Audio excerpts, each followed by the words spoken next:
Welcome to the conversation. I'm Nina Turner, and do we have an amazing conversation for you today? I am with the one and only amazing Bill McKibben, founder of 350.org.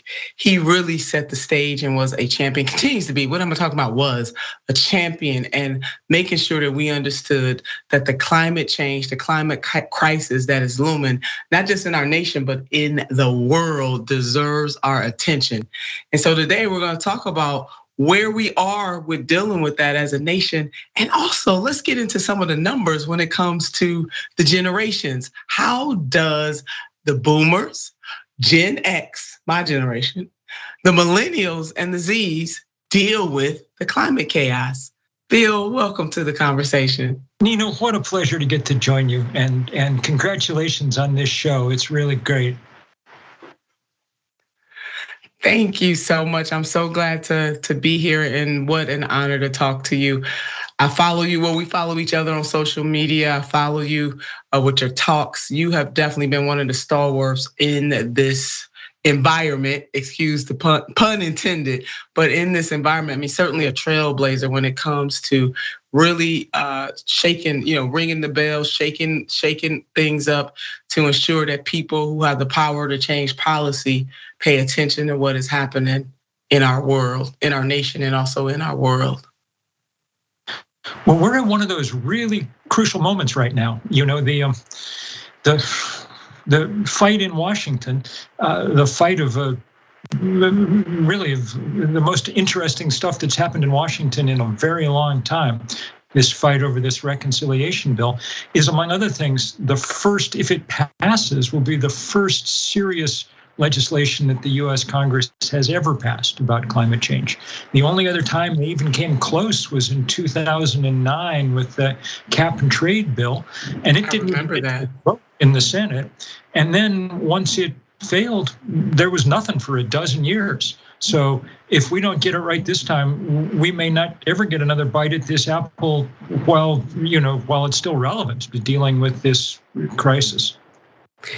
And definitely, and certainly this is an opportunity, hopefully not of a lifetime, because we need to go a lot further than even where this bill goes, but it is a great start considering that we have not done anything for a very long time. What's the vibe? What are you feeling? Are you feeling as though we are going to be able to pull this off and set a foundation to be able to go further next time? I'm feeling a little better than I was a few days ago. With Pramila Jayapal and others standing firm, it looks like they're making a real go at having a possibility of passing this bill. But man, oh man, to have the fate of the planet in the hands of Joe Manchin and Kristen Sinema is not the single most comforting thing you've ever heard, I gotta say. Not at all. You are not alone in that. And they're recalcitrant. I mean, I am stunningly shocked. Maybe I should not be, at their resistance to what is in this bill. And they understand, well, they should understand. I don't know what they understand because they're not displaying any evidence that they understand much other than their own self-interest, but they should understand the dangers and how crucial it is to ensure that we have this reconciliation, to ensure that not only the physical environment, which we're talking about today, but also their social and political environments that are addressed in this bill, that they seem to not really care. I think they do understand, I just think they don't care. Well, it's very hard to figure out, especially because it's not as if this piece of legislation is somehow radical or, it has huge support, and not just among Democrats, among independents and even a lot of Republicans. When they're told about the Build Back Better bill, say, yeah, obviously, this is what we should be doing. I mean, look, we've spent the last 40 years systematically giving breaks to the richest people in America, time after time after time. This is finally a bill that gives a break to the rest of us, a break from climate crisis, a break from education debt, a break from high healthcare spending, a way to help take care of our parents as they age, on and on and on.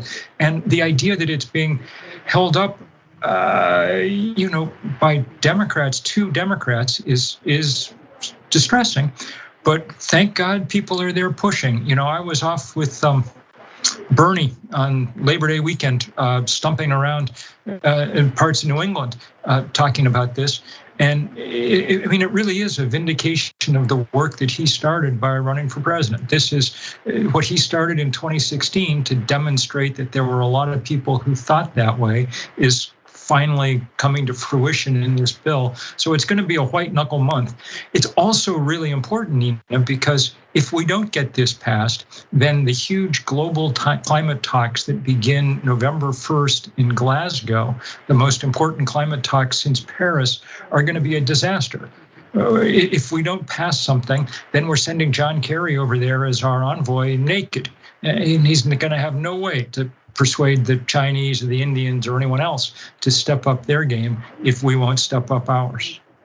That is absolutely right. I mean, we can't actually go over there and be a leader and tell other people or try to persuade them actually to join us if we're not doing it ourselves. And I do firmly believe, and I know you share this belief, that of all the things that we can do together as a world, this is certainly one of the most important things that we can do, which is to tackle the climate chaos, the arrogance of humankind, the impact that we have on the ecosystem, that we can come together. Imagine that, coming together to do some good instead of just war making. We can definitely deal. Yeah. And this used to be really hard, Nina, because it was like, a decade ago, solar power and wind power were expensive, so the transition was, well, now this is the cheapest power on earth. The only thing that's holding us back at this point is the extraordinary vested interest of the fossil fuel industry. They just won't let go of their business plan. And that's why many of us are going to be out at the end of October outside the banks, Citibank, Chase, that are the big funders of the fossil fuel industry, bringing that message. And it's why there are going to be a lot of people in New York, in Washington, D.C. next week for this people versus fossil fuels demonstrations. A lot of people risking arrest outside the White House every day, just reminding them that we've got to stop building pipelines. We can't keep doing this kind of stuff because we're in a hole. And when you're in a hole, what's rule number one? Stop digging. Literally, stop digging. Well, there are some fossil fuel giveaways, though, still. I mean, we do need the Biden administration to go further the subsidies to the fossil fuel industry. So I know that we're going to take these wins and continue to build on them, but I do want people to know that there's so much more work to do. So Bill, speaking of the activities that are going to be happening, how can people get involved? Because sometimes when we talk about climate chaos, climate change, a lot of people, especially those who are in survival mode, people who are working several jobs, people don't know how their ends are going to meet. We know that the COVID crisis has changed the environment. Two questions. One, how do people get involved with activities that you just outlined? And two, what would you say to people who feel as though climate, I can't deal with that. That's not my issue. I'm working every day, or I have children to take care of, or parents to take care of. I'm just too busy to care about this. So both good questions. Look, not everybody can quit their life and become an activist, and that's understandable. And we don't need everybody to do it. We need some people who are in a position to do it. Right now, the two groups who maybe are in the best position to do it are young people who are really taking the lead here. I mean, it's been remarkable to watch the Fridays for the Future, the Sunrise Movement, all the young people doing the work, and older people, which is why we're starting this new operation, Third Act, thirdact.org, which is aimed at people 60 and above, the boomers and the silent generation above them. Because, in some ways, climate change is shaping up to be one of our legacies. We're an interesting set of generations. Our first act was actually kind of interesting. We were around to bear witness to or participate in the civil rights movement, the anti-war movement, the women's movement, the first Earth Day, all of that. Maybe the second act, a little tiny bit more focused on consumerism than citizenship, all things being equal, but that's all right. Now people are emerging into their third act with skills and resources and grandkids. And so they're ready to fight on climate, on civil rights, on voter suppression, on all the legacy issues that we cannot go backwards on. And it's been really amazing to watch everybody from Bernie and Jane Fonda and Norman Lear and Greta Thunberg and everybody coming together to say, time for us to, as a generation, do what needs doing. It was Reverend Lennox Yearwood from the Hip Hop Caucus, one of my absolute favorite activists in the whole country, who said, look, no resting on your laurels, older people. Time to bring back some of that spirit from your early years. Absolutely. And this is a generational undertaking and also an undertaking that we can do as a world. Bill McKibben, I want to thank you so much because you were in this even before it became popular to do so.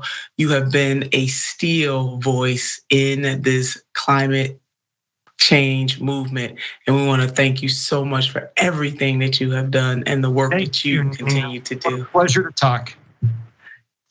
Pleasure was all mine. Thanks for watching The Young Turks. Really appreciate it. Another way to show support is through YouTube memberships. You'll get to interact with us more. There's live chat emojis, badges. You've got emojis of me, Anna, John, JR. So those are super fun. But you also get playback of our exclusive member-only shows and specials right after they air.